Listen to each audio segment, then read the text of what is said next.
सबसे ऊपर वाला हिस्सा है जिसे वृक्ष का छाल, इसको एपिडर्मिस कहते हैं। एपिडर्मिस के भीतर जो है कैबियम की एक परत होती है जो उत्तक कॉर्टेक्स के रूप में रहता है। रॉबर्ट हुक ने इसी कॉर्क कोशिका से, पुराने जाइलमों से कॉर्क कोशिका की खोज की थी। चलिए हम इसको फेंक देते हैं क्योंकि ये अस्थायी उत्तक का ये हिस्सा है।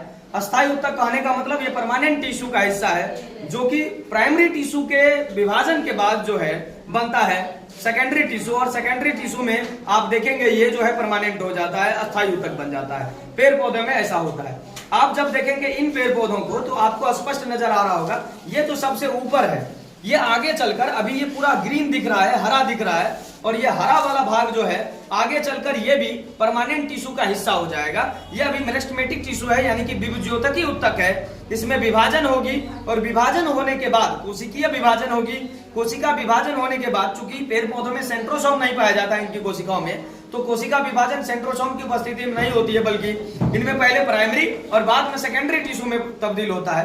तो प्राइमरी और सेकेंडरी टिश्यू जो है, पहले आप देखेंगे ये प्राइमरी टिश्यू का हिस्सा है, और ये प्राइमरी टिश्यू ही आगे चलकर द्वितीयक उत्तक यानी कि सेकेंडरी टिश्यू में बदलता है। मेरिस्टेमेटिक टिश्यू आगे चलकर यही जो है एक बड़े और मोटे छाल वाले तना में बदल जाता है, और ये छाल वाले तना जो है मृत होने लगते हैं धीरे धीरे ऊपर की ओर, और ये मृत होकर सेकेंडरी टिश्यू में बदल जाते हैं, और ये सेकेंडरी टिश्यू अस्थायी उत्तक में बदल जाते हैं, और जिसमें जाइलम और फ्लोएम मुख्यतः आता है। जाइलम और फ्लोएम जो है वो अस्थायी उत्तक है, परमानेंट टिश्यू का हिस्सा है, जबकि ये प्राइमरी टिश्यू जो है वो विभज्योतकी उत्तक का भाग है।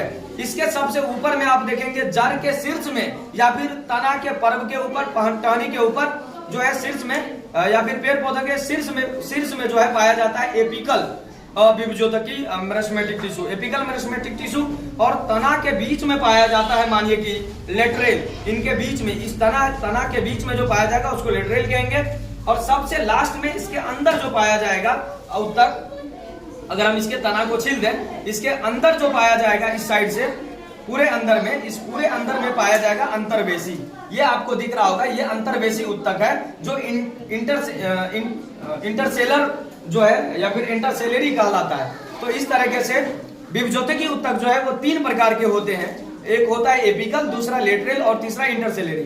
हिंदी में कहते हैं शीर्षस्थ, दूसरा पार्श्वस्थ और तीसरा अंतर्वेशी। इस तरह का जो है विभज्योतकी उत्तक पाया जाता है। परमानेंट टिश्यू 2 तरह का होता है, जाइलम और फ्लोएम।